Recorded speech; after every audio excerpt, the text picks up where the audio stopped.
What's up, guys? Welcome to CESYK Live. We're going to do a special exclusive tonight, Friday night. Talk to Rick Thomas from Rick Thomas Concrete. We've tried this once before in the week. We couldn't get our Facebook Live to work right, so I think we've got all the kinks worked out.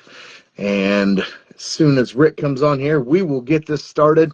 Guys, I want to thank every one of you, each and every one of you, for your membership in this group. We're at 150,000 strong and some change. So, man, it's amazing. And each and every one of you has something or some ties with the concrete world. Every person in here has been handpicked. So I want to thank everybody for being a member. And here's Rick Thomas. What's up, buddy? Hey, how's it going? Thanks for having me on, man. Yeah, pleasure. So, those who don't know who you are, let's talk a little bit about who you Sure. are. Who's Rick Thomas? Well, I'm actually Rick Thomas III. So, Okay. my family actually comes from a drag racing background and building race cars and drag racing, and so that's really my true love is drag racing. But I got sucked into concrete whenever I was young, and I just liked it. You know what I'm saying? I love racing too, but Something's got to pay the bills for the race car, right? exactly. Yeah. You can't win them all. So, but yeah. So, and then my son is actually Ricky the fourth. Okay. So, there's four of us. My grandpa ain't around no more, but I give that man a lot of credit for who I am today. That's for sure. He mainly lectured me, but he was still cool. Yeah. So previous generations did concrete. Your father and So your grandfather, or no, actually, nobody in my family ever did concrete. okay. So I'll break it down. Basically, my wife and I, this year is going to be our 25th anniversary. We met. Congratulations. Thank you. Yeah. We met when we were 14 and 15, and we've been together ever since. Awesome. So Awesome. yeah, we basically had our son when we were in high school, and she went on to college, and I started pouring concrete. So not something I'm proud of, but I didn't even finish ninth grade. I went straight into pouring concrete. We bought our first house whenever I was 18. Nicole went to, we had the last 3 years of high school. Our son went to school with her almost every day, Oh, and wow. yeah, so that's how I got into concrete. I had to support my family, and my best friend at the time, Brandon Haverstick, we're still best buddies, and he's on the page. He's in the group. I don't know if he's watching. He's probably working, but his dad, got me in there. I did foundations for the first few years, setting Simon forms and also doing flat work. Yeah. But man, I just liked it. Back then I wanted to do the decorative stuff like I do now, but Charlie was like, "Don't talk to the customers about that. We're just doing regular stuff." So that's how it all started for me. Was Okay. and once I started doing it, I really enjoyed it. I just liked it. To me, compared to working in a machine shop building race cars, we measured by the thousandth of the inch. You know what I'm saying? And that's still what my Right. family does. Yep. My dad's shop is right next door to mine, and so they still work on cars. But man, concrete was just clicked for me. Okay. Yeah. That's awesome. So yeah, from a young age, so you worked for different people hopping around. Obviously, you own your own company now. So where did you get from where you started to owning your own company? How did you get there? So I did work for a few companies. I worked for the Haversticks for many years, and then I worked for only about two or three other small local companies, and I stayed there for a while. Before I started Rick Thomas Concrete, I was working with a company that's no longer in business, but the guy was he was really cool. He gave me a lot of opportunities. I worked very hard for him, and he kind of let me use his equipment here and there, and I got a lot of side jobs going, and then it just kind of went from there. Um, my wife actually worked in a law firm for about 13 years, and if it wasn't for her, then our company would be nothing because she runs the whole entire show. She does absolutely everything. She takes care of the whole entire business side of things, and she just hands me an envelope or a folder and says, "This is what you're doing today." So, I That's really got to, huge. yeah, I got to credit her for the success because she if it wasn't for her, I'd probably be in jail for tax fraud or something. You never know. Yep, that's awesome. My wife has been the same throughout my business years. So, yeah, our wives should start a concrete group of concrete wives or something. I think, Oh I God, think that might take off. we'd all be in trouble if they did that. Yeah, we can't have them all combining forces, right? Yeah, yeah. No, that's awesome. So now Rick Thomas Concrete, how big are you now? How many employees do you have? So we have four guys and then myself. So a lot of people think that we're a really big company, but we're really not. But the key to our company is the quality of the guys. Um, my son, little Rick, he's 23 right now, and he's been pouring concrete for going on 10 years. And for 23 years old, the kid is an absolute beast. Yep. He's a major asset to our company. There isn't anything that he can't do. So he is absolutely number one. And then I see JT's watching right now, and we got JT. He's funnier than hell. He's an awesome dude, I love and he can do JT. I anything. feel like I know him by watching the videos, Yeah, but and then Jason's been with us the longest, and Jason really changed Rick Thomas Concrete when he started working here. Um, the quality of work, the quality of guy that he just brought a lot to Rick Thomas Concrete, and I think that he's taught me a lot of things about myself and about my business, and I think him being here kind of helped with hiring other guys that were equal as him. So, Mhm. uh, and then we got Dave, and Dave ran a local company for about I don't know, like 15 years, and they ended up closing their doors just because the owner was just going to do other things. Mhm. And we Mhm. really lucked out with them because Dave can do every aspect of the business. He can talk to the customers, he can do the bids, he can. Dave's a lot more easygoing than I am. Sometimes I get a little heated with people. I'm not the Oh, best yeah. at disagreeing with people. So sometimes I throw Dave into those fires, and he puts them out for us. So really, I get a lot of people calling and a lot of people messaging and saying, awesome work. You guys are very slow. What are you talking about, JT? I see him comment Let's see. something on I here. Um, I just pulled up comments, so we'll see. but anyways, Dave is he's a great guy. So our team that we have is really what makes Rick Thomas Concrete. I'm just part of the team. I mean, I ask each one of these guys what they think before we make a decision, and we really work together as a team. It's not, and it's a real team. It's not just a group of guys. I've worked with a lot of people over the years, Hmm. and I feel like we all we're hard on each other, at the same time, and we don't. If we got something on our mind, we just let it rip, and I think that's important, to stay transparent with all the guys and Yep. with other businesses that I worked in, other companies I worked at. That was always a problem. There was always guys that were mad and angry, and it just kills the whole thing for everybody. Yep. So we like to just stay. And social media is actually pretty fun too because we always mess with each other on there, and Of course. and then other people get to give them shit too. So it kind of adds to Yeah. it. Yeah.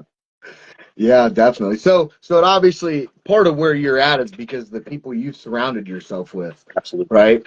But on the absolutely. other token, you obviously are taking care of those guys because guys of that quality obviously aren't going to stick around if you're not taking care of them. So, and I've heard your guys on the videos say it numerous times, and they're always first to say, yeah, he takes care of me. I'm here because I'm taken care of. So Well, that's huge too. it is, and I really like to give them credit. I'm definitely not gonna hog any of the credit because without those guys, any of this stuff that we do, it's not even possible. Right. Some of the stuff that we pull off is whenever I first started, I actually just got off the phone with one of my old employees, and we called him Taco. There might be a I've couple people watching that know him. He's an I, awesome I've guy. seen I've heard you talk about him in the videos. So Yeah, yeah. So he was a great dude, and you know, um, and he'll agree with me that sometimes some of these guys are really good at what they do, but they just Mhm. don't have their priorities straight. And for what we're shooting for here, you just got to have your head on straight. Yep. You know, you got to be ready. Yep. Not don't mean to bust your balls, Mike, but Yeah, definitely. So how big are you equipment wise? I know you have your salt spreaders. I know you got a skiddy or two. we just got Or one skid loader okay, right now, and then we've got a TB 235 mini okay, excavator, and we just bought us a dump truck last year okay. that broke down again this I morning. saw So that. today we're I saw yeah, that. I'm like, not a dang very it, way to productive. start off the day. Yeah, but you know, it's like a perfect example. We meet at the shop in the morning, Mhm. and everybody's got their routines. Dave's going to the quarry to get some rock, and we head to the job. We start working, and Dave calls, says the truck's broke down. So JT and I left. We went and, you know, it ended up being a camshaft sensor. So we got it replaced. You know, we had some local shops, you know, kind of walk us through it on the Mhm. phone. Mhm. Um, and then all while we were doing that, Ricky and Jason were at the job, and they, you know, they knocked it out the whole time we was gone. So, you know, like I said, the team that we have is. I used to worry about things, and you know, I'd only pour like 10 or 15 yards at a time because I wasn't sure if everybody was going to show up. Yeah, But yeah. You now, needed to only pour what you can handle by yourself. exactly, Yeah, you know, yeah. and then if I showed up and everybody was there, then I try to get a couple more trucks. But, Yep. you know, these guys, I really can't say enough about them. You know, it's, Mhm. if I didn't have these guys, then I don't know. I don't know what I'd be doing. For sure, for sure. Yeah. And then, AJ has commented. We did a live video yesterday and we left it up announcing that we were going to do this today, right? I think we left that one up, but yeah, AJ said he yeah. didn't know we were doing this, but here we are, Sorry. AJ. So you got some questions you you want to ask the star? Let's hear it. Okay, so where are we at on equipment? You went So through your I've got, equipment. yeah, I've got. Oh, I wanted to ask you. So when did you make the jump to purchase? Did you go through a stage where you were renting, or did you just jump in with both feet So and purchase? basically, so whenever I started out, when it was just, you know, when I started, it was just me. Hmm. And you know, real quick, I do want to give a shout out to a guy. Whenever I was doing a lot of side work, and like I said, the guy I was working with, Derek, he was letting me use his equipment all the time. He was super cool, and I'm extremely grateful that he did that because it really allowed me to kind of get started with Rick Thomas Concrete. Um, but a buddy of mine, Rob, I was out on his job. We had a 30-yard driveway we were pouring for him, and I had one guy with me. And I dumped 30 yards out, drug it off with an 8-foot board, crawled the whole entire thing, and I ended up saw cutting it. I don't like saw cutting a whole lot, Yeah. but my buddy Rob seen that day, and he was like, "Dude, what are you doing? Why are you not starting your own company?" He said, "I've never seen anybody, you know, with that drive." And I said, "Well, you know, him along with some other people really pushed me to, you know, start advertising. And, you know, my wife was still working in the law firm. So I was just doing job to job. I mean, every day I had a Ford F-350 and a dump trailer. I would go in the morning, I would rent a Bobcat. I would use that Bobcat with everything that I needed. I'd tear out a driveway, I'd rock it back in, I'd go back to the rental place, I'd drop the Bobcat off, and I'd get a buggy. And that was my routine. And then finally, I paid cash for a skid loader. And then, you know, just over the years, we slowly saved money and bought equipment, you Yep. know. And now we've got a 5,000 square foot shop. And, you know, we don't have a ton of stuff. But Jason drives Old Blue. That was my first truck, and Yeah. it's an old Ford 350 with a 6.0, you Hmm. know, ticking time bomb. And and then we did purchase a 24, or it's a 20-foot enclosed trailer, and Jason and I completely outfitted the inside of it, and you know, it holds everything. It holds everything we need to do concrete. It's got the buggy, it's got jackhammer, all of the tools, the finishing tools, the setup tools. It's got ground protection mats.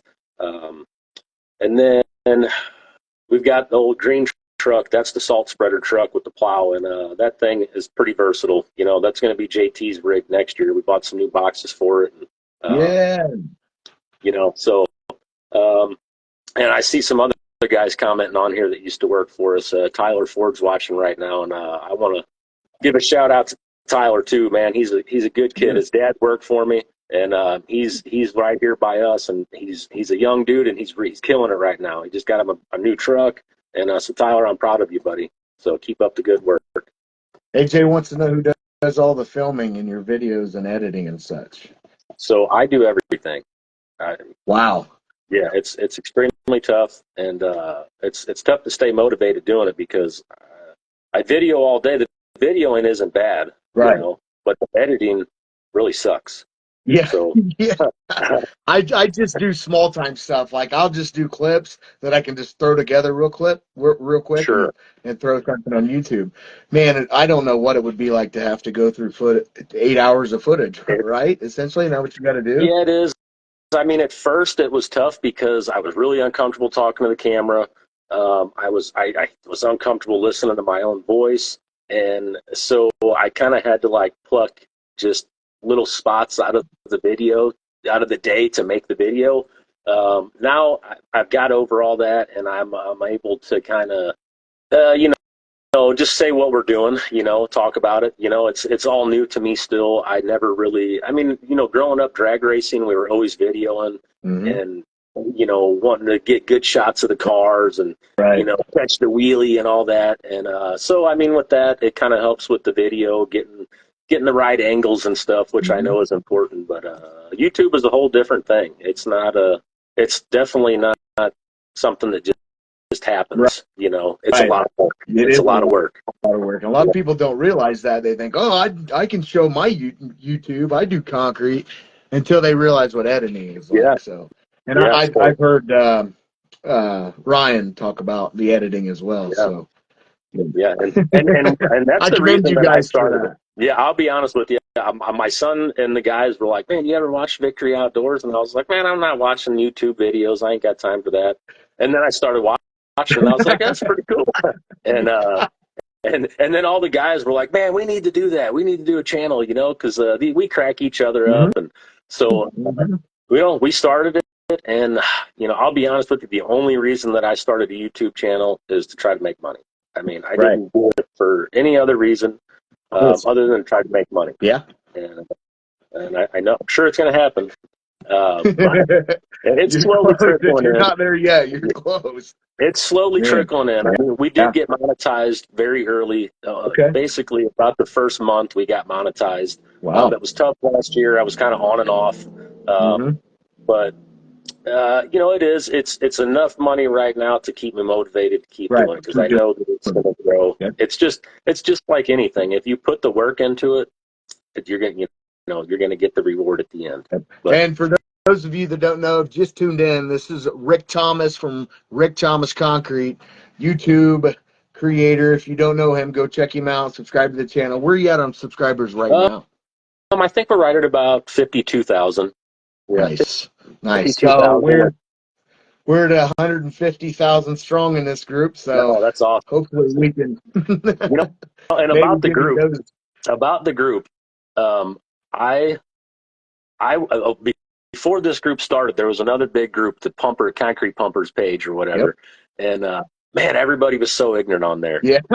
and so whenever when AJ and Mike and everybody started this group, it was cool because as a concrete guy, there's nothing better than getting a compliment from another concrete guy, so that's, to me, I honestly think that this group probably had a pretty big part in my company's success because it's kind of like an encyclopedia for concrete guys. Absolutely. You can go to the search bar and type in anything and look at somebody's real life experience. So, and I know that these guys, these administrators and moderators, put a ton of work into making it a comfortable place to be able to share your work and not get, cut down or whatever. And even when you do have the guys that do that, they freaking kick them out, which is awesome because it's there's really no reason to. Yep. Criticism is okay. I don't mind it, but when it's just hateful stuff, it's really not productive at all. That's it exactly. Criticism and accountability you need that stuff. But when it becomes bashing or just I'm a third generation concrete guy, so I come from when I came into it, it was nobody taught you. It was smack upside the head if you didn't do it right. So, and that's what Exactly. I come through. And I didn't want my experiences to pass on to other people. I didn't want to do it that way. I kind of wanted, to coach people along because we're losing the trades. So this page is huge It for that. definitely is. And, whenever I started, so Charlie Haverstick is the guy that taught me concrete, and he's still in business. And his son also has a foundation company. They're a little farther south, right here from where I'm at. Um, but Charlie's a hardcore dude. He's a little bitty guy, but man, I'll tell you what, you would think he was 10 foot tall. He doesn't mess around. And man, when I was a kid, I had a lot of respect for him, and I still do. And you know, he would yell at you just enough to get you going, Yeah. and then he would let you know, man, you did a really good job today. So he was a good dude. They'll We be still work accountable. together. Yeah, we work together still. He lets me use his forms, and if he needs help, then I'll send some guys out his way, or vice versa. He'll come help us, and we don't even charge each other. We just if he calls and he needs help, I say, how many guys do you need? Or I'll be on my way. And he does the same for me. So it's a great thing. And there's actually a handful of other guys right here in St. Louis, and we all do the same thing for each other. So, yeah. It's huge to have that network. It It gives you is. a little comfort zone. Yeah. To me, we all want to make money, and you're really going to make more money helping each other out like that than, saying, oh, well, give me $400 for the Right. day or whatever. Yep. If you just, because when you help them out that day, then a couple weeks down the road, you're like, man, I could really use a hand. Right. And, well, you got a Yep. favor coming your way. You got So that one coming that at you works for out sure. for us. Yep. So winters, obviously you do some salting. How do you keep going through the winter when concrete's slow or you're not pouring? So we really get to work. I mean, I don't think that Jason's even had a week off yet. The other guys have slowed down a little bit. Ricky still lives at Mhm. home. So if I'm like, hey, buddy, you want to work today or no? He's like, I'll stay home, Yeah. which I don't blame him. Yeah. I Yeah. do the same Of thing if I course. have the Of choice. course. But yeah, we really still stay pretty busy. I mean, the snow removal thing, St. Louis doesn't really get crazy winters. Um, there's been winters where we've had up to 30 events. This Mhm. year, I think we're at like event number 9. So, and we haven't had to drop a plow yet. It's all been salting, and it's like with the snow removal, and the guys. Last year, I got a call on Christmas, and they said, "Man, we got to have you guys go out and salt." So I called Jason. I said, "Man," and it was late. It was really at like midnight, but he still came out on Christmas, and we went and did our thing, Mhm. and I definitely compensated him well for it, but Of course. uh, the snow thing just it kind of fills in little gaps.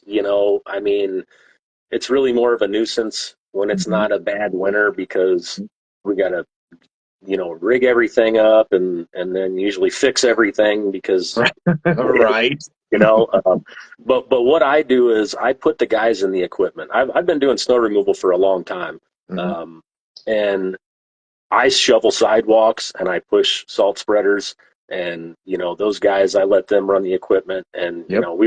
it works out well, and they don't care. They'll still get out and do it. Dave actually, he's the oldest dude on the crew, and he's been well. He actually didn't even answer his phone all winter every time it snowed this year. But when he does get out there, he comes out and he'll do the same thing. Nobody complains about hard work, and if you're a concrete guy, you kind of got to accept it. It's going to happen. Yep. So, Yep. So in your videos, you talk about no tolerance properties. Let's talk about what that means. so no tolerance means that a lot of properties they'll kind of wait until the end of the storm and then clear it off. Mhm. Um, these properties we're there for the whole storm. If it's a storm that lasts for 50 hours, we're there the whole time keeping the property clean. So they don't want any snow on the property. They don't want ice on the handrails. They don't want any of that. If we could get it dry for them, they'd want it dry. Um, so that's zero tolerance. It means Okay. that, if we can stop the snow from accumulating, then that's what they want us to do. And Right. these are kind of high profile businesses, with one is like an electrical engineering plant, and they're doing a lot of they're making like chips for the cars, stuff like that, Okay. Yeah. and they work all the time.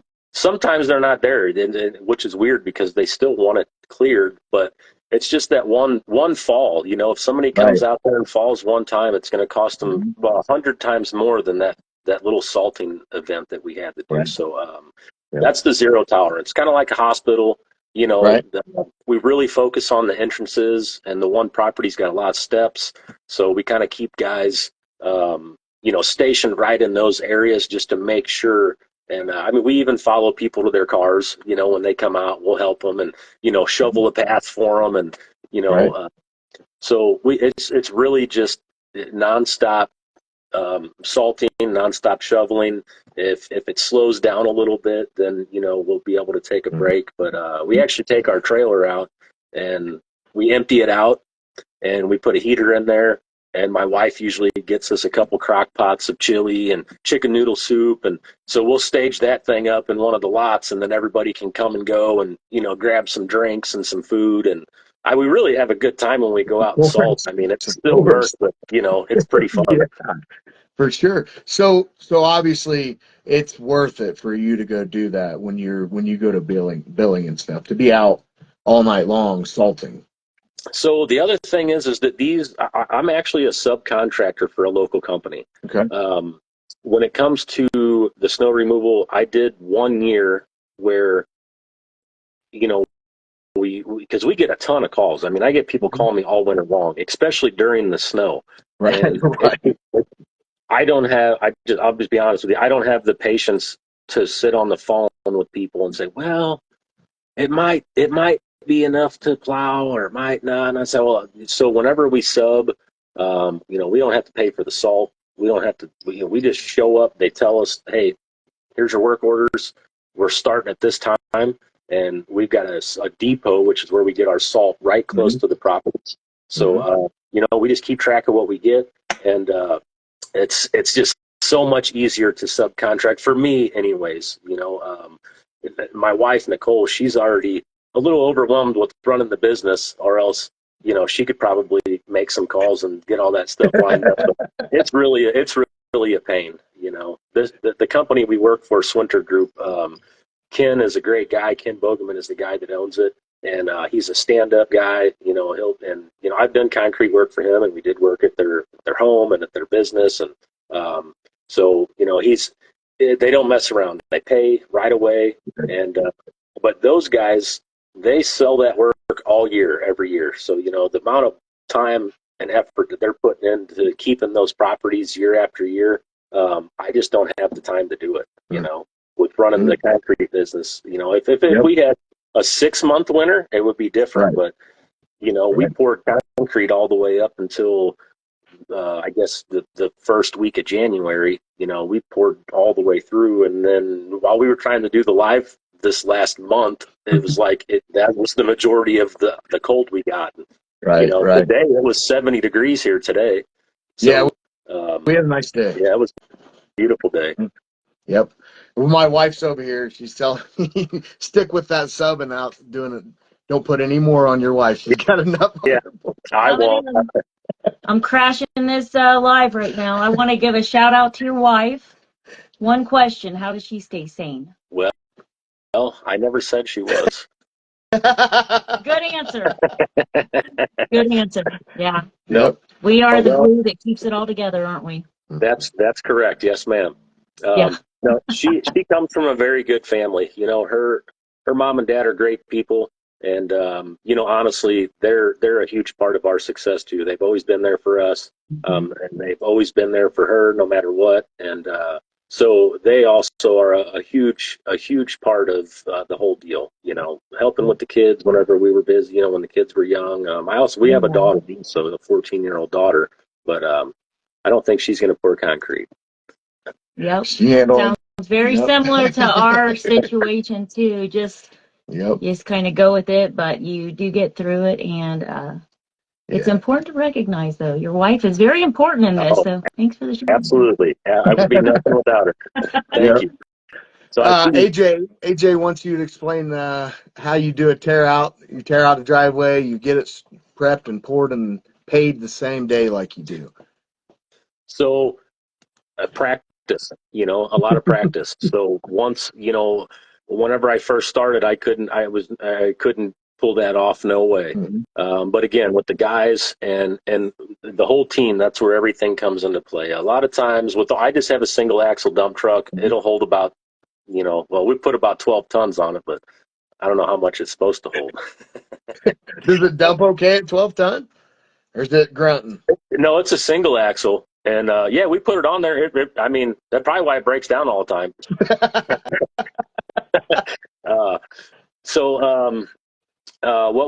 What did AJ ask about how we do the driveways in one day? How you can do it all and get it done in one day, the way you get in, you bust it out, and you're usually pouring that same day. So another deal is our ready mix plant. We've been using them exclusively since I've been in business, even before I was in business. So scheduling with them, they really, really take care of us. They're great people. It's a family-owned business. So a lot of times what we'll do is I'll get to the job in the morning about 6:30. I tear out with forks. I don't even have a breaker. I rent a breaker a couple times a year if I need one.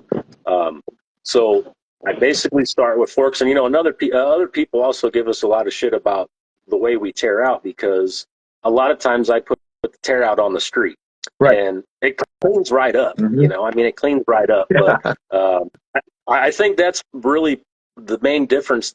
Is a lot of guys will tear out. They'll pull out a bucket of broken up concrete and take it to the dump truck, and then they'll go back and they'll take another scoop and they'll go to the truck and dump it. So what we do is I'll hire a tandem truck and I'll say, hey, get to my job at 8:00. So I get there at 6:30, 7:00, and I get the whole driveway ripped out and piled up. So it's all broke up in a pile right there, ready to get loaded up. Now, since we got our truck, I'll put a load in in Dave's truck, and we'll send him. When the haul truck shows up, it might take me 10 minutes to load that truck. And then when that haul truck would show up, I would have him bring rock. So when he brings the rock, and at this time it's already out, so the guys are already setting the driveway up. They've got forms up, they got pulling strings, checking grade.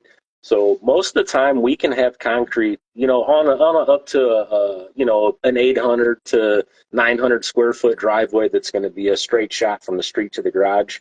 I'm pretty confident that rebar or not, we can usually have concrete there by 10:30 or 11:00. So you just got to have faith in the guys. And, I used to wait until I had each process done. So, before I ordered concrete, I would make sure that I was 100% ready for concrete. Now, with, I know that these guys, I've got a lot of confidence in our team. So I know that if I say, hey, I plan on having concrete here at 10:30, I'll have a will call for concrete at 10:30. And, we're usually tying steel as the truck pulls up, and we can pour it out, and then we could take a little lunch, finish it. And so, practice, we just, time day after day, just once you fine tune your system. And the trailer's been a huge help, having that thing. Everything has its own spot. It does get a little messy sometimes, but it's big enough to always know where everything is at. And then, but another thing, another company that I'd like to give a shout out to is New Way. In the Midwest, New Way is probably one of the biggest concrete rental and supply stores that there are. They're really huge, and they're awesome people. I'm good friends with a lot of them. That trailer is 20 foot. But the thing about that trailer, too, that's nice is it's got a 7-foot roof. So the ceiling is really tall. That's huge. It is. But the only downfall to that is that whenever you pull up in the neighborhoods, the sides of it, it definitely takes a beating. But so what about the back corners? The back two corners, do they ever, when you go through a dip, do they ever get any drags or scrapes? No, I'm sure Jason's still watching, but we tell him all the time, curb life, because he loves bouncing that thing off of curbs. But I'm hard on stuff too. I buy this stuff to use it. If something happens, I'm not going to worry about it. I mean, we actually ripped the axle all the way out from underneath that trailer about 2 years ago. Yeah, Jason's on here. It was an accident, I mean, but yeah, it hit a big curb, and it ripped the axle all the way out from underneath it. Yeah, and it was during COVID, so we couldn't even get an axle. So I ended up buying another trailer so we could use it until we got an axle. And I drove to Indiana and picked it up, and then my little brother helped us stick it back in and stuff. But but it is, that trailer is it's a definitely an asset to the company for sure. Mhm, for Yeah, sure. drive it like you stole it for sure. Dave asked about, do you do home shows? I do. You ever said, okay, what are the benefits for that, and how do you manage any calls that because I'm sure you get a bunch of, well, how much would it cost for the 3-foot sidewalk? So with the home shows, St. Louis is a pretty good sized town. I'm not sure what like the metro population is, but I'm pretty sure it's like over 2 million people. So when we do these home shows, it's downtown St. Louis in the Dome, like where they play the football games. Well, where they used to play the football games. And I do a 10 by 10. There's all the big companies in St. Louis there, all the big names, all the huge landscape companies, pool companies. It's a really big show, and I would say that we usually average about 80 leads from the show. I've done it 5 years, and I've kind of tried different things. The first couple years I like poured concrete samples and, just kind of did pictures. And when I look back, they look really cheesy compared to, each year we kind of got a little better. But now we just keep it simple. I just do like the typical home show booth setup with, some banners. We do a big backdrop, and now we put a flat screen in there and we play our YouTube videos. Right, But yeah. it's cool, and, Okay. and now we get customers that come by our booth and they sit there and talk to us, and they talk to new potential customers. And the thing about the home shows is that people are paying to get in there to see who they're going to spend their money with. And whenever you can represent yourself well and you can, talk about your work with confidence, it goes a long way at those shows. There's a lot of sales guys at those shows, which there's nothing wrong with that. But, for us, I'm extremely hands-on with our company. So, and my wife goes there, and Dave actually does the home shows with me too. So, we just kind of, just shoot the shit with the people. And then what we do is we fill out, Nicole makes us these little, like half-page sheets for people to put their information on. So we always start off with, people will come in and they'll start telling you this whole spiel, and you're like, where are you from? Because you get people from, a real wide area, and we only service certain areas. But we've had some of our best jobs that we've done come from the home show. Okay. I see guys on this page, and I know there's guys that have never advertised, but for me, we go through work so fast that I have to advertise. We get a lot of calls, but a lot of the jobs that we do, they'll only take us a day or two. A 2,500, 3,500 square foot driveway. Driveways are easy. Especially when you're tearing it out. Rarely do you have to change a lot. You just get to tear out what was there, make sure it's not muddy, put some rock down, and then we put steel in everything too. Yeah. But yeah, advertising for us, we do some small magazines, just local leader papers, stuff like that go out. And then we did a billboard for a year. Like during COVID, there was 1 year where they didn't do the home show. So I decided to take that money and we put a billboard right up here. We found the busiest spot on the highways, and we lit that sucker up at nighttime. And I didn't put my phone number on it because I just kind of did it really for like the brand recognition, Rick Thomas Concrete. And I'm glad that I didn't, because we did get so many calls, and I think you get a lot of people that, want little stuff. Another thing I seen on the group, I seen a guy ask about, how do you handle small work, or what's your minimum? And I used to say, $5,000, but now I take on anything, and I don't care if it's, and it's yeah, it's to make the money, but we really like to take care of our community. Everybody around here. So if a little old lady calls us or something, and she's like, "Look, I just need this step fixed," I'll just be honest with you. We'll say, you know what, if you can just do it for $500 cash, then Yep. we can make it happen for you. Right. And and they're still getting quality work. Right. It's not like what they could end up with. You know what I'm saying? Of course. So, you know, so yeah, that's the advertising I think is important. Maybe some people don't need it, but everybody's different. So let's talk about your newest TikTok fiasco. Yeah, well, Jason's son Owen. If you watch the videos in the beginning, Owen, we always told him to hurry up and everything. So that's Jason's son, and Owen is an awesome freaking kid. And now he's actually got a killer job at a machine shop that he really likes. He's making really good money. Um, he told Jason, he's like, "Look at this! Look, I didn't know you guys had TikTok." And he showed Jason, and Jason's like, "Did you know that?" And I said, "I." So we get on there and we look, sure as shit, there it is. But I posted a thing on Facebook, and Brian from Victory commented on it, and he said, "Dude, you might as well give up on trying to get it taken down." And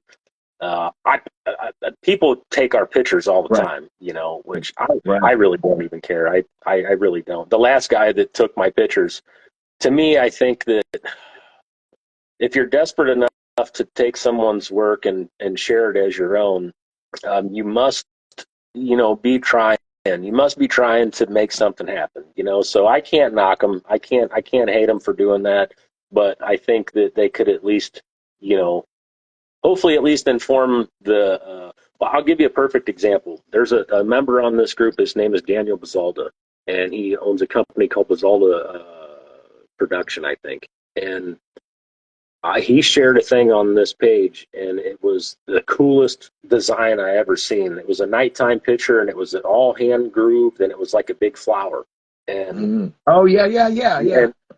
And so I messaged him, and I was like, "Dude, I've got to try that," And so actually I shared a post just before this live feed to say we were going live, and there's a picture of the first one of those flowers that I cut in. And every single time I mention one of these flowers, even though I've done several of them now, I still credit Daniel for the idea, because I got the idea from him.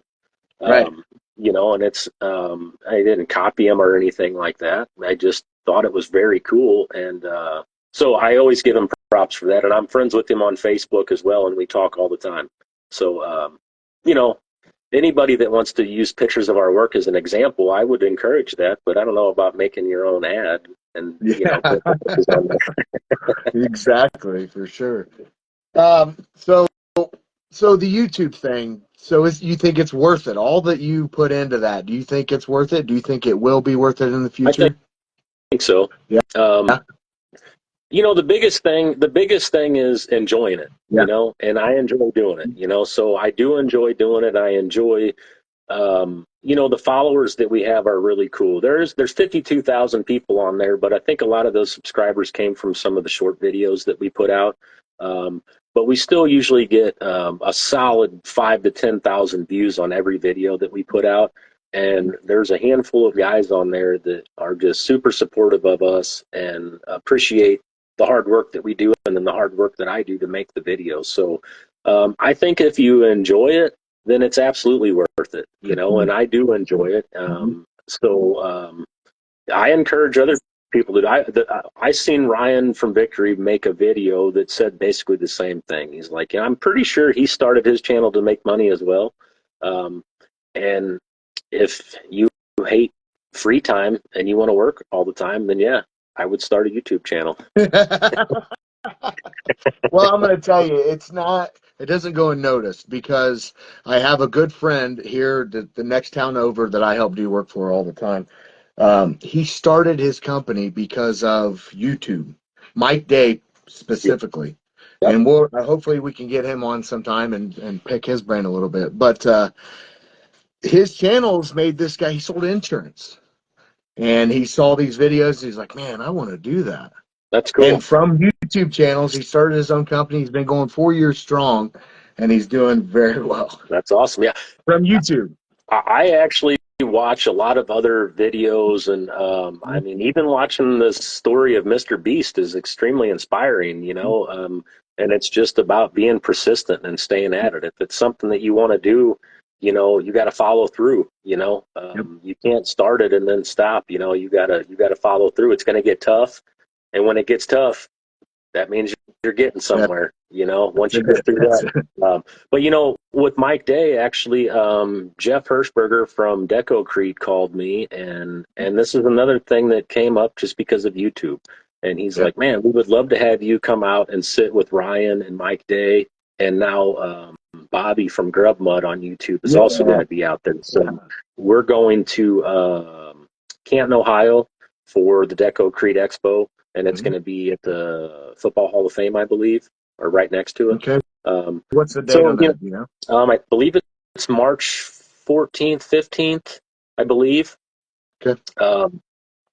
So I seen David just said, how does Rick deal with customer callback? So we offer a 1-year warranty. And at first, you know, I'm a man of my word, and I stand behind my work. You know, that's why we do things the way we do. I make sure that we dig out any loose soil, any mud.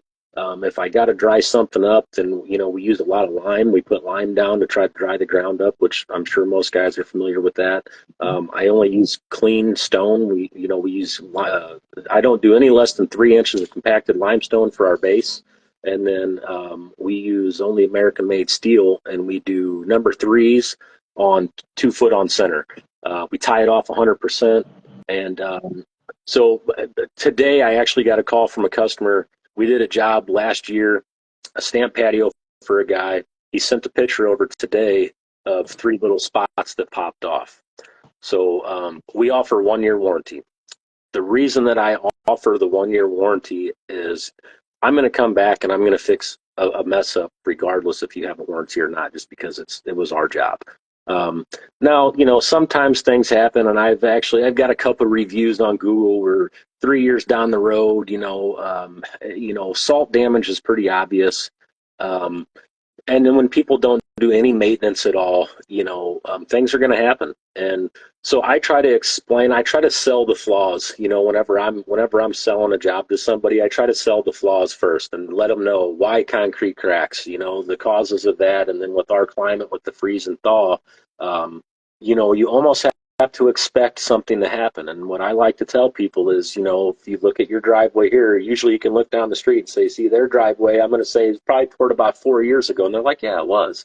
I said, well, you know, your driveway's 20 years old. So if you call me in 3 years and you have something happen, that's the first sign of wear and tear. You know, it's going to slowly happen over time. But back to the customer that just called, it's a brand new stamp patio. And now in our mix, our exterior mix, obviously it's air and trained, and we use Merrimack rock. Our local rock is right out of the river. It's extremely hard stone, and it doesn't absorb any moisture. So interior, we use limestone. So exterior work, and like all of our exposed aggregates, you know, it always looks brown, and that's our local rock. That's going to eliminate the pop outs a lot more because that limestone holds the moisture just underneath the surface. So in this case, the guy called, said, I got 3 little pop outs. He was super cool. And I said, man, we're going to come out there, and we have a product. I can't even remember the name of it off the top of my head, but it's just like basically a hydraulic cement repair. And on stamp stuff, it's a little easier to kind of blend it in, you know. So a lot of times I'll go out there, and if it's a very small pop out, usually there's a rock. What I like to do is I'll take a hammer drill and I'll hammer drill that rock out a little bit farther, just to kind of give my patch, my plug, a little bit of something else to bite onto. And then if I'm able to stain it a little bit, I can. Worst case scenario, I tell the customer, you know what, our main goal is to keep the moisture out. So if we just I've done a lot of different things. I've done epoxy and put sand over it. You know, so I think that the biggest thing is just showing your customers that you care. We know that the concrete is going to have issues at some point, I mean, especially in our climates. Even if people don't ever salt their driveway, and these conversations have gone on and on this group about, you pull your car on the driveway and the salt leaks off. So, I think educating your customer on things that can happen is a big thing, So one thing that Nicole did for all of our customers is we've made up a pamphlet. Basically, it has all the chemicals that you don't want to put on your concrete. It has the sealers that we recommend, and that qualify you for the warranty, basically. And then as far as cracks go, I tell everybody it's going to freaking crack. It's going to crack. Hopefully, it doesn't crack out of the grooves, but if it does, I've found, again, just showing the customer that you care is really the biggest thing.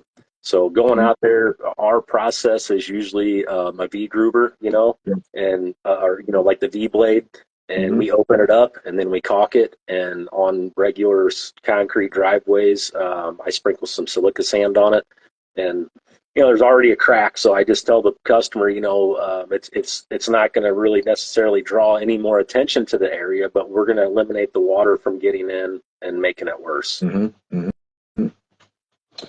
Mike wanted to know, do you charge more because you offer your warranty? Or Nope. Okay. No. Do you feel it's a good selling point that you do offer the warranty? Because I know a lot of guys are like, no warranty, it's concrete, it's going to crack. So here's the reason that I started my warranties is, like I said, I'm going to stick behind the work no matter what, to an extent, obviously. But sorry, AJ, that's what I meant. The biggest reason that I started the warranty was to kind of break me free from responsibility of the maintenance. If something happens, I want the customers to kind of understand that in that first year, I feel obligated to come out and repair a crack or, repair a spot that has popped out. But after that year, I think that the main reason was for our customers to understand that at that point it's on them, because I don't have many I have some bad reviews on Google now because I yelled at this neighbor for cussing at me, and people on YouTube. Is that the video? Is that on video? Yeah.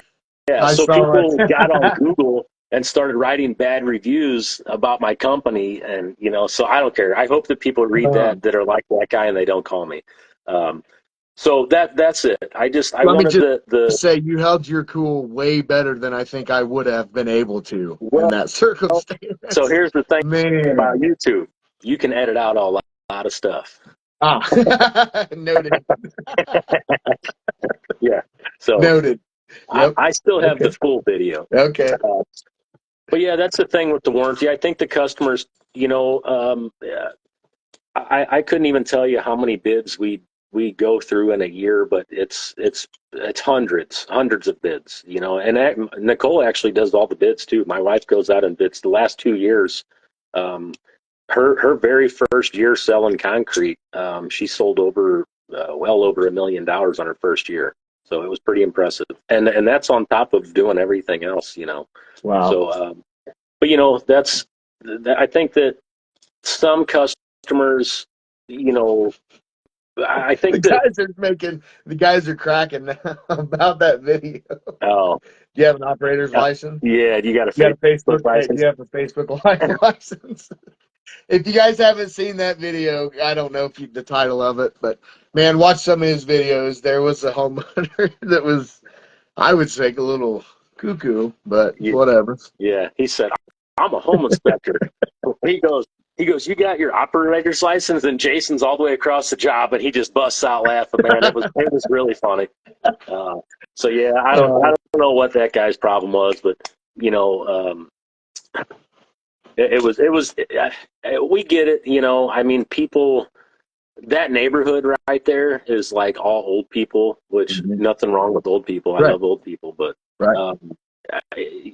they just are set in their ways. Yep. He was grumpy and wanted to come out and yell, and you just can't do that with everybody. No. You know? Definitely not. Okay, so what's future plans for Rick Thomas Concrete? What do you got in the works this year? So one thing we're going to do different this year is the area that we're in and the area that we're service is where I was born and raised. It's a very good area. It's there's a lot of people, you know, a blue collar area for sure. Um, Last year was a little tough. I mean, the COVID years were crazy because we were super busy, or busier than I've ever been. Last year, things slowed down a little bit on the big jobs. So this year, kind of what we're changing is we're kind of starting to expand out into different areas. And just a little farther north from where we're at is more of a white collar neighborhood. So we're kind of moving our advertising and kind of, you know, moving up that way a little bit because like the job that we're on right now, um, you know, we like to do the fancy stuff. I mean, we can pour concrete. You know, we can pour. You know, Jason actually, he worked for a local company that does huge paving jobs. You know, he's been on, you know, 5,000-yard pours before. You know, for me, you know, I've poured, you know, 300 yards in a day, and you know, like the guys we have now. We poured a 100-yard driveway in one day. We buggied the whole entire thing. But I would rather do the quality stuff, you know. So the job we're on now has got, you know, there's like 5 columns, a sitting wall, a fireplace, a fire pit, and it's going to be stamped with a couple different patterns and lighting and landscaping. So that's the stuff that I really like because whenever we're done with the job and you look back at it, it's like, man, that looks killer. And when the people are super happy, that's what really does it for me. I like to see the customer's happy and when they say, oh, it's better than I ever imagined. So I really enjoy that. So that's, I think, going to be our biggest thing is that and just keeping the dump truck running, you know. Right. You know, Mike found that video. He put it in the comments. So if you guys want to see it, it is in the comments. Go check it out. cool. Thanks, Mike. I appreciate that. You talked about you guys do 100% tie off on your rebar. So how are you doing your ties? You got the gun? You still with the swivel stick or? No, we did invest in the Max Twin Tire about 3 years ago. And man, I'll tell you what, it is a freaking game changer. I mean, you know, I don't care how, and for what we do with flat work, man, I highly suggest getting one. I mean, it was expensive. They're like $2,500, but I think they're a little cheaper now. But when we bought it, it was like with the box of wire and the gun, it was like $3,000. But we were on a big job, and Andy from New Way brought it up to us, and one guy tied the entire mat on the whole driveway in like 30 minutes. We were like, no way. Whoa. And that gun, it hasn't had a single issue. And I'll be honest with you, I mean, we've had it for like 2 years, 3 years, and we've honestly only charged the battery like 5 times. I'm serious. Wow. So it's, I mean, they're well worth it. Yeah, that is a. So I'm just reading this comment from David here. You square. He wants to know if it's by the square foot or by the job when you price. No, I don't price by the square foot. It's because a lot of the stuff that we do in backyards, you know, the access, you know, really determines a lot. You know, I've learned over the years that the biggest factor in a lot of these jobs, for me anyways, is labor. You know, if you get your labor off by a day, then, you know, for me, that's like $2,000. Right. You know, so, you know, you can really screw yourself on labor. I think that on driveways, you probably can go off of a square foot price, but my process for bidding all of these jobs is like, here is a perfect example. This is how I do every one. I write down concrete, labor, hauling, steel, rock, fuel, and then I usually throw some miscellaneous stuff on there depending on how many days we're going to be there. You know, I'll usually add $200 just for if I got to buy paint or, you know, just all the little stuff. So, plastic, and then I basically, exactly, you know, whatever it might be. So I basically add everything up and then you decide how much money you want to make off of it. You know, I mean, a lot of times what I do is I take that material and labor cost and I times that by 2. And I'll look at that and I'll say, that might be a little high or this or that. And then I do usually convert it to a square foot price because I know a lot of guys do square foot prices. So if I take that and I put it into a square foot price, I think that most of the time on a basic patio, and that's the thing with us is that we don't do a lot of just basic stuff. I always add border or add a cool step down or whatever it might be to try to just make it different. So I think a guy could probably bid by the square foot, but it's just tough. You gotta know what you're going to have in the job. That way, if you just throw a square foot number out there and the job ends up taking you 4 days, you're going to end up getting screwed. Right. The contract also, one thing that has helped us a lot is, like I said, my wife, she went to college and stuff, and I see John Moulton just started watching. That's Blood, Sweat, and Tears on YouTube. So anybody watching, go check out John on YouTube because he's a cool dude. Say it again. Shout out. What was it? Blood, Sweat, and Tears. Yep, Blood, Sweat, and Tears Concrete. Check him out. Yeah. So what the heck was I saying? I lost my kind of thought. Yeah. Sorry, John, you sidetracked me. Now you got me thinking about YouTube again. Yeah, I was talking about square foot pricing.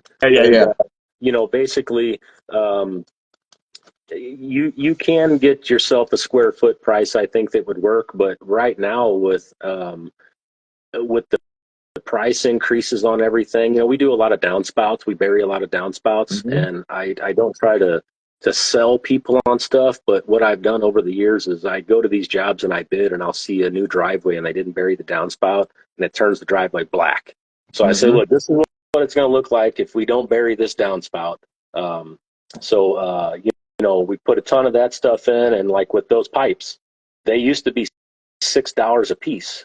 Now they're $21 a piece. Right. So and that's like we sell a lot of work. I'm looking at our board right here, and we're probably booked out until I don't know, maybe July or August or so. But it's tough when you get like we have a big job on our board it's a 3,000 square foot driveway with a big drain system, about 150 feet of 6-inch pipe.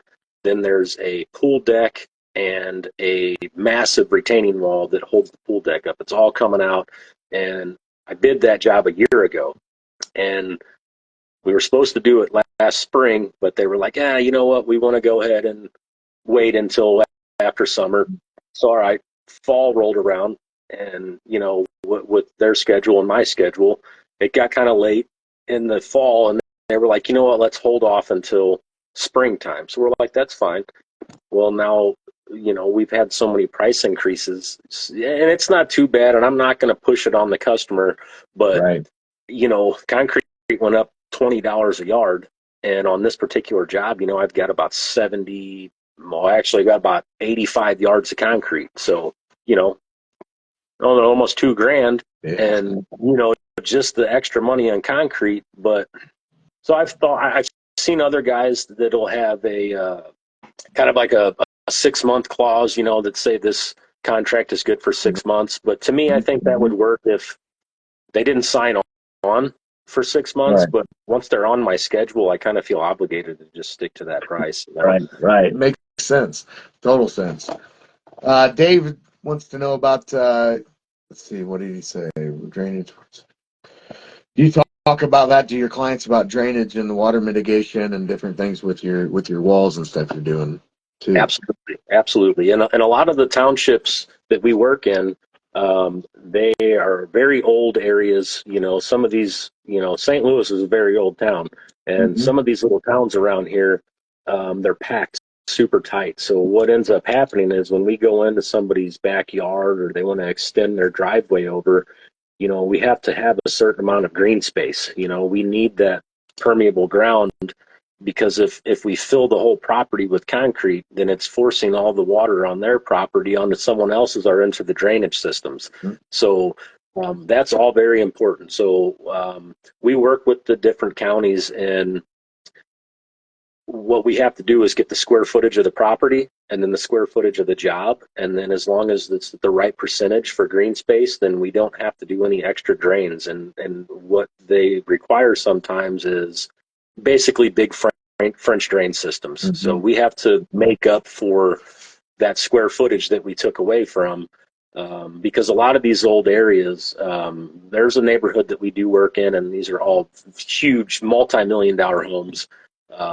Every driveway in there is $100,000 plus, and they all have to have a drain system. All their garages are down in the basement, and that old neighborhood only had 4-inch clay pipes, and they all ran underneath the house that go into the sewer, and it all runs into the one system.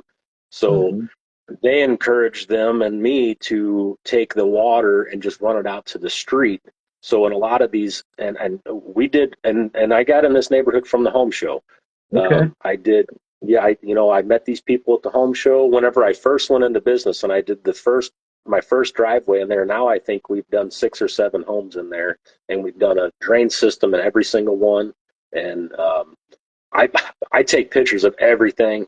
So anytime I go to a job, I've got probably freaking 20,000 pictures on my phone, and I got them all, in different folders for stamp work, different colors, fire pits, drainage.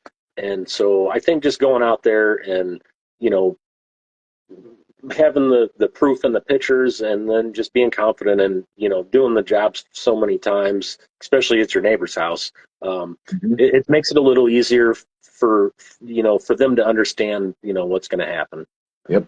Vinny asked if you're having any problems when you hit like utilities or cables, or are you doing locate on every job? Have you hit anything bad? So that's another thing Nicole does, is she absolutely, we won't start a job until Dig Right has been there. And we just busted a fiber optic cable. And when I say we, I mean JT. But it was with a shovel.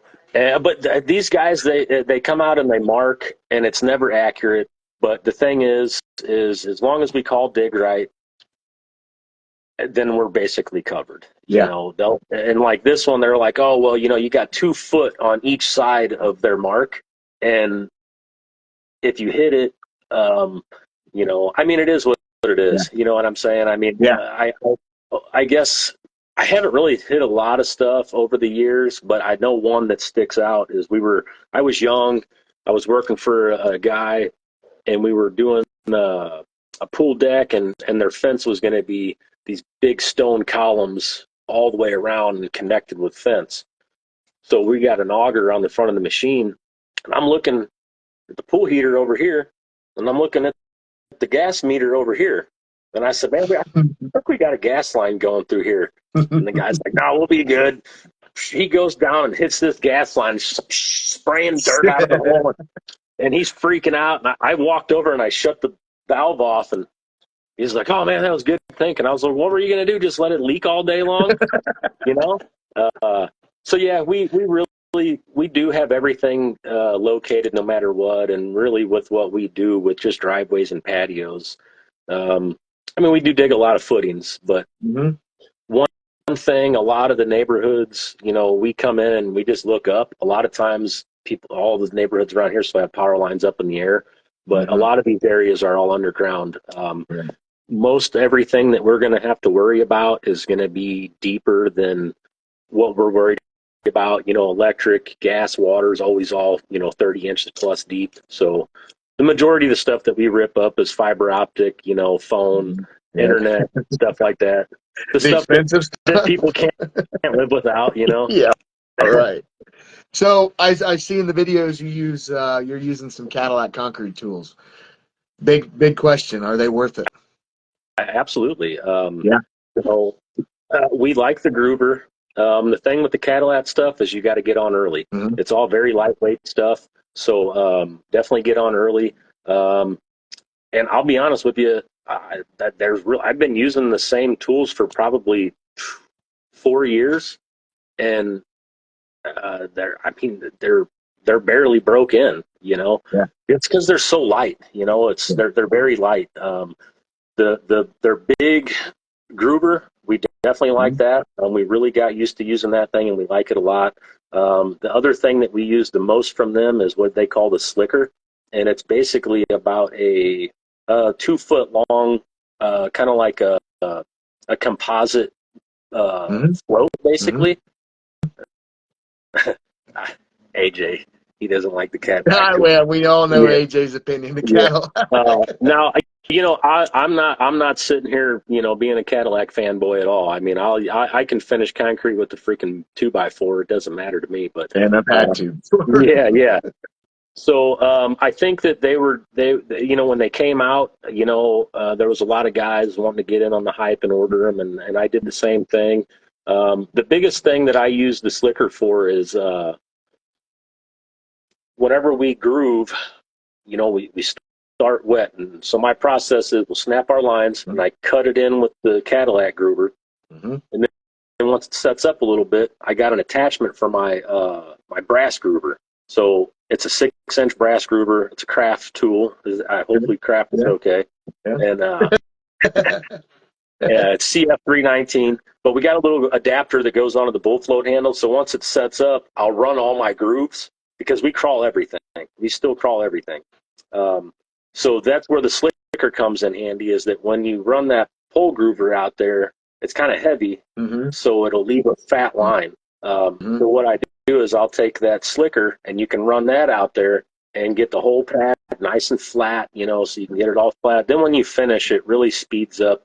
It speeds up. You don't have to reshape it by hand. It's already ready for you to go. Nice. Why do you prefer hand tooling over saw cutting?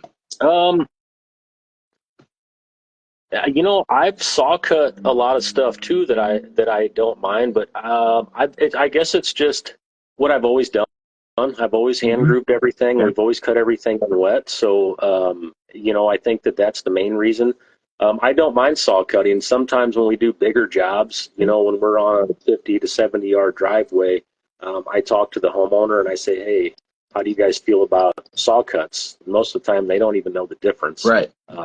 But I did a job last year in the Lake Forest subdivision. It was a big driveway, and I did a drain system there, and I actually hand grouped the drain. Well, then we had about 40 yards come. It was cold outside. I had some NCA in it, and man, it blew up on us.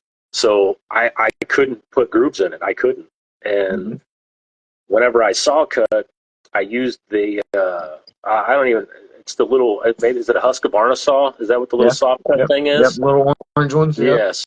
Yeah. So it had a little bit of a vibration, and it was popping the rocks out and I had no choice but to cut it. Yeah. So we ended up going back on that one, and we opened up every single saw cut, and we caulked them off for the people, and it looked really good. It looked really good. You just hit it with a crack chaser after that. Yep.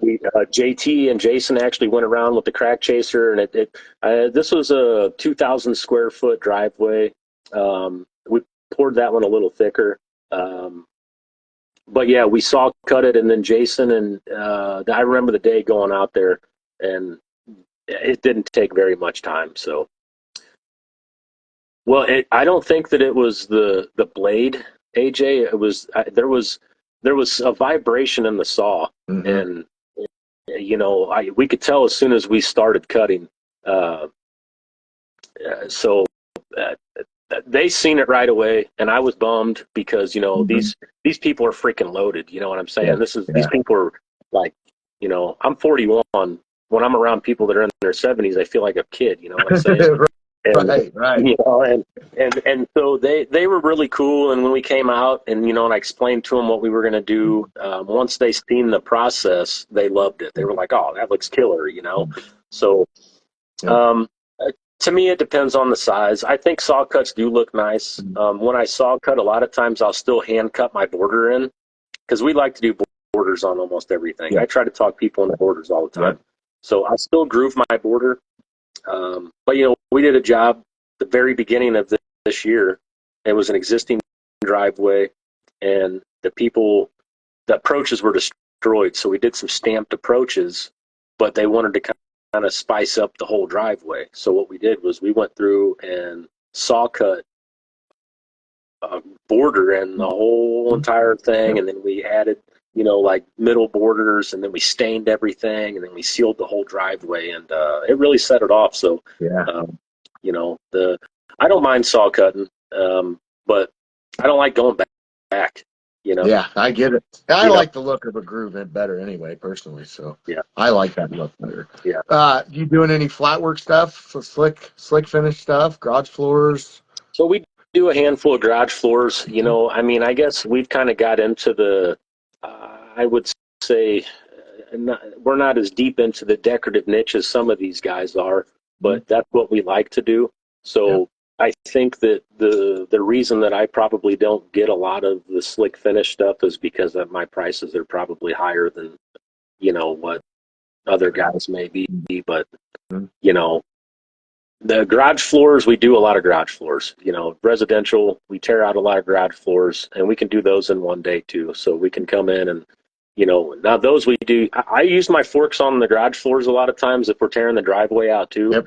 But what I'll do on those is I just rent one of those little dingoes with a breaker on it, and we pull right up in there and bust it out. Nice. But yeah, I mean, I've done a lot of slick finishing over the years. I've never ran one of them rider machines, but I've ran trowel machines. And we've done a lot of stuff. We've done a lot of. I've done some big floors. Back in the day with other companies, but it's just not our thing. I get it for sure. So with all you got going on between life, when are you finding time to do bids? When do you, because you're editing, you're racing, your dad, your husband, when do you get time to do bids? That's what I was saying earlier. Nicole actually does all of our bids as well. Oh, I missed that part. Okay. Yeah, So man. She goes out. And we go together sometimes if I'm available. But when I was doing bids before, it was tough because I would kind of go back and forth from. I'd say, well, just schedule all the bids for Saturday and Sunday. Right. So then I'd have like 10 bids on Saturday and 10 bids on Sunday, and I'd go do bids from freaking 7 in the morning till 9 o'clock at night, and then it was just, and then I'd get sick of it, and I'd say, look, I'm not doing them on the weekends. Just schedule them during the night. So I'd go out in the evening times, and then eventually I was like, you know what? I'm not doing bids anymore. You got to do them. And so she took it over, and she's done very well with it. That's huge. Yes, it is very huge. I have a lot of people call me all the time and ask me advice on things, and Nicole does so much for our company that some things I can't even answer because it's all on her. Yeah. The business side is all on her, and so awesome. That's her doing the bids has really taken a lot off of me, but now she's getting to the point to where she's almost overwhelmed doing all the so that's one more thing I could add to what we plan on doing this year is I think that our office is going to need another employee, and then I work with some big landscape companies that we do concrete work for, and they have extremely awesome design teams that do these cool drawings, and any job that I do, I ask the people to trust our artistic ability. I don't do drawings, I don't do layouts. Even when I get to the job, I just kind of start putting stuff where I think it's going to look cool, and all of our customers are cool with that. But I think that one thing I would like to offer is a little more of a fancy drawing to go along with the proposal on the higher end jobs. I think that might help. Right, of course. Yep. Well, we're getting close. We're a little over an hour, so yeah, definitely. But before we go, I want to ask you a little bit about the racing. Let's talk about that a little bit. So you're a racing family. Are you? Well, obviously, I know you're a bow tie guy, right? Yeah, absolutely. So what? RJ said you have an RTC racing page. It's called Purple Too Late. That was the name of my car, but I got hit. I went to Arkansas, and we were doing some like small tire, no prep, nitrous stuff, and my car wasn't super fast, but it was a bracket car. But the dude in the other lane got crossed up. I got crossed up, and we kind of met in the middle. and it's total. I still have it, but it's trashed. Um, but a little bit about the racing history. My grandfather, started building engines back in 1960. Um, he was an extremely well-known guy. He raced with the IHRA, AHRA, NHRA, from the beginning, and we raced all across the whole country. I mean, he had Mopars, Novas, Camaros, Vegas. He had one Ford. He had a Maverick back in the day. But he raced all over. I mean, he's went to California and won the deal out there back in the '60s a couple times, and he's had hundreds and hundreds of race cars. Had a machine shop here in St. Louis until the day that he died. And so right now, my shop right next door to me is my dad, and then next door to him is my brother. So Okay. My dad still, he builds engines. He's got some machines in there, and so he builds race engines and just a lot of high performance stuff. Every single day, he's pumping out engines every day, and he's actually in Florida in Bradenton right now for the Pro Mod race down there. Okay. But my little brother is a fabricator, and he builds some really, really badass stuff. I mean, he's really good with wiring. He can really do anything, but so That's cool that you guys are all right there together doing your own little expertise. Yeah. That's pretty cool. It is cool. I'm definitely thankful to be right there with them. Mm-hmm. And my whole family races. Everybody in our family races. I mean, we had junior dragsters when we were kids, and my cousin travels around and races, and his little brother, my other little cousin, he raced junior drag. He's too big for junior dragsters now, but so yeah, racing is a huge part of our family. Yeah. We absolutely love it. I mean, my buddy Rich let me race his Mustang right at the end of the year, and we went down, and I made it to the final two cars in Super Pro. And since I wrecked, I haven't raced in 2 years. But so yeah, we do. We got a couple different pages for that. The Purple Too Late was my car. I don't really post much on there, but there's a lot of videos. But then my dad's, our initials are RAT. My name's Richard Alvin Thomas, so my dad's, business is called Bad Rat Performance Engines, and that's always been our thing, Bad Rat Racing. So yeah, it's a huge part of my life. We love racing, and it's a fun deal for sure. For sure. What did you say your car was? Purple Too Late was the name of it. It was a 1980 Monza. Yeah. Okay. Yeah, and I saw that one. I did got it from I bought it from my cousin, and then we seen it on the Speed TV show. It was Pastime, where you guess how fast they go. Yeah. And I was like, damn, that's my car. So I ended up linking up with the dude on Facebook, and he told me all about it. He's like, man, I built that car as a tribute to my dad, because on the back on the hatch it had two little memorials, one for his best friend that passed away and one for his dad. And then the name of the car was Purple Too Late. Well, we just wanted to know, where the heck did Purple Too Late come from? And he's like, man, my dad was like a real deal, like all his life. He was like a legit hippie. And it was a saying that he always said. And he said, so that was what we named the car. And I actually, when I wrecked it, it destroyed the whole car. It's completely totaled out. But the cowl hood was still good, and it says Purple Too Late. So I got that hanging up in the office at the shop. Oh, that's great. That's great. Yeah, awesome. Good stuff. Well, brother, it's been good talking with you. I'm sure we'll get you back on again, and we'll touch on some stuff that other people are going to have questions with. I'd love to, without a doubt. Awesome. For sure. And we'll get it again. We're going to get some other YouTube stars on here. Hopefully we can get Ryan, maybe Mike Day. Maybe we'll get the legend in here one night. So yeah, but we're going to get some stuff. We got some stuff up and coming for CESYK. So stick around, guys. Until then, I'm Rocky France. That's Rick Thomas. It's been fun. See you, buddy. See you guys. Thank you.